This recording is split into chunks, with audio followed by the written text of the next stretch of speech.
Vamos falar agora de economia. Já está aqui no estúdio conosco a editora adjunta de atualidades, Cíntia Oliveira. Cíntia, muito boa tarde para você. Boa tarde, Léo. Boa tarde, Roberto. Boa tarde, ouvintes. Boa tarde, Cíntia. Foi sancionada, Cíntia, a lei que torna o CPF um único número de registro de identificação. Claro que ele ainda tem um prazo para ser implantado, mas o que isso significa para nós brasileiros? O que vai mudar na nossa vida agora tendo só o CPF como número de referência? A questão é que a gente tem muitos documentos, né? Da hora que nasce à hora que morre, são muitas certidões, muitos documentos e aquele documento que é aquele central, aquele que os órgãos federais têm como referência é o CPF, né? Ele é um número que a gente usa para todas as nossas referências econômicas, né?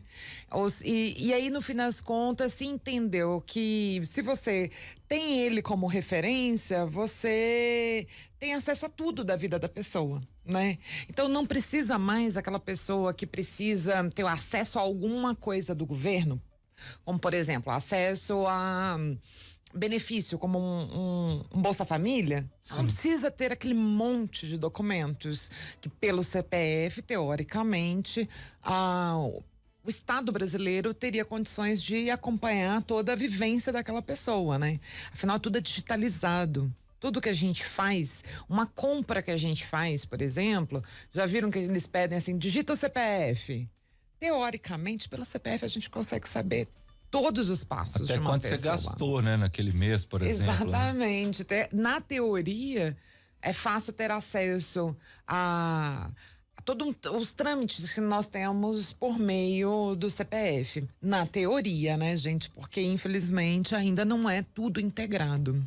E aí que já tem um prazo, uma data para que eu possa falar assim, não vou andar mais com a minha carteira de identidade, vou andar agora só com o meu CPF digital e posso tirar aquele trambolho que é aquela carteira de identidade que não cabe em carteira nenhuma. Até onde se sabe, é recomendável que ainda ande com o seu documento oficial, que ainda quem tem os cartões, os documentos referentes aos benefícios do governo ainda mantenha ali guardado, porque ainda não foi divulgado, a partir de agora você pode guardar tudo em casa, então aí usar é melhor. Só o CPF, ainda não teve uma orientação assim. Ainda precisa dessa integração, né, dos sistemas. Então, como cada estado tem um processo referente a sua organização. Por exemplo, a nossa identidade, ela é emitida pelo estado, né? Então, ela não é integrada nacionalmente. Então, a gente ainda precisa que o Estado brasileiro se organize para que a coisa fique mais fácil. Isso tudo eu acho assim, não demora muito.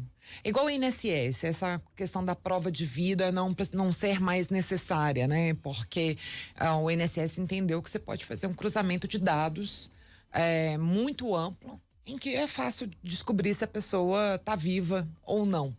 Mas eu acho que é um processo até verificar se isso é realmente tranquilos de dizer, ok, conseguimos conferir que as pessoas estão realmente vivas, ou se no futuro o INSS vai ter que fazer convocatória para muitas pessoas. Eu acho que ainda daqui uns meses a gente vai ter uma noção, assim, se deu certo ou não. Até porque nessa questão aí da integração do CPF, o próprio INSS vai saber, né? Porque agora, pelo que eu vi, assim, o CPF tem que constar até, por exemplo, na certidão de óbito.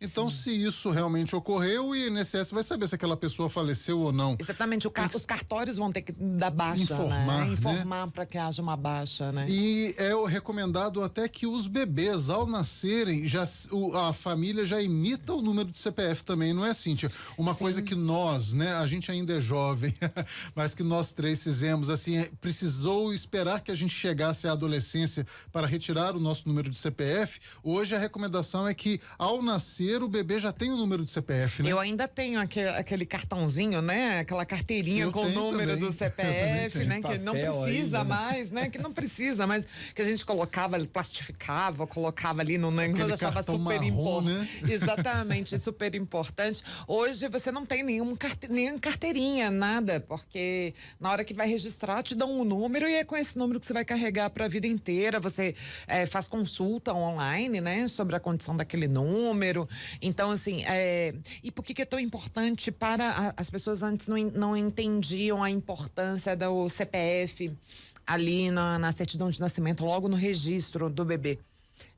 Eu, por exemplo, precisei já correr atrás do CPF muito cedo da minha filha por conta de plano de saúde, por exemplo.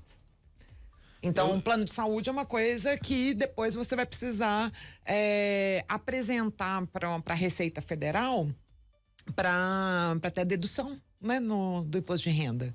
Então, na classe média, as pessoas já entenderam rapidamente a importância do CPF para as crianças por conta do plano de saúde.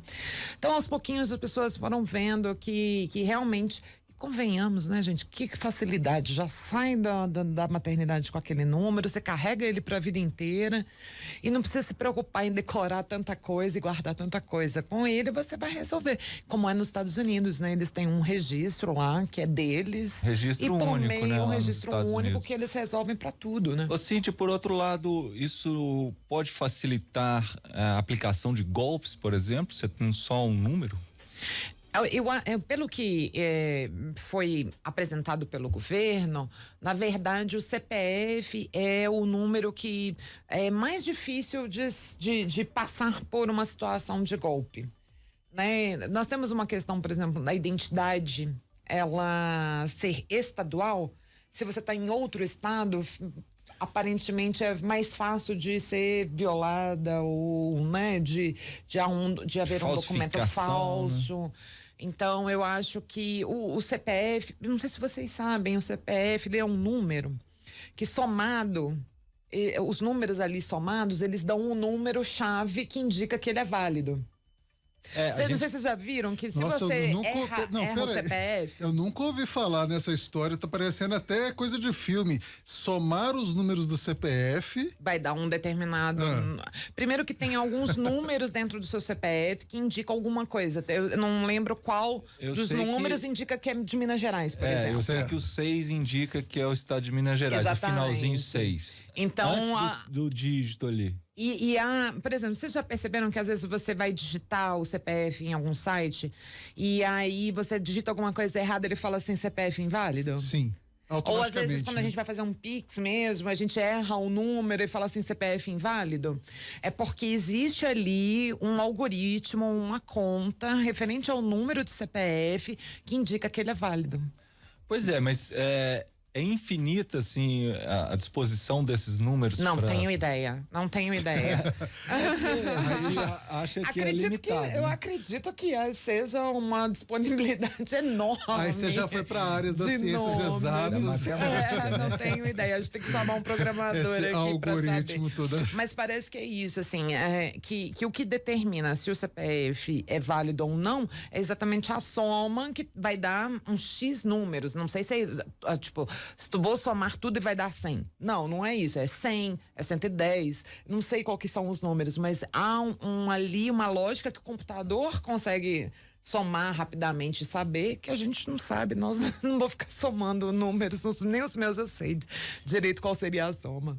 Interessante isso. Assim, de uma coisa que eu vez ou outra eu comento aqui, a gente ainda faz imposto de renda, declaração do imposto de renda, que eu não sei por qual motivo, porque o governo com certeza sabe tudo que a gente faz.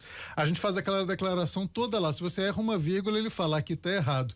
Aí eu fico pensando assim, por que você mesmo já não fez a minha própria declaração do imposto de renda? Né? Porque com o CPF, com as nossas contas bancárias, com as transações em Pix, enfim, com saque, depósito, o governo já sabe tudo, toda a nossa movimentação.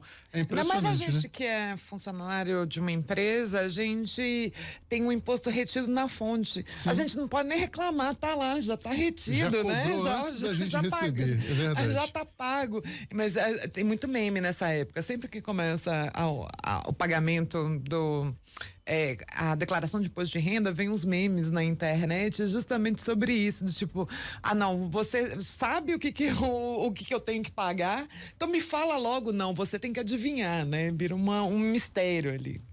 Sem dúvida. Cíntia Oliveira, editora adjunta de Atualidades e Economia, obrigado aqui pela sua explicação.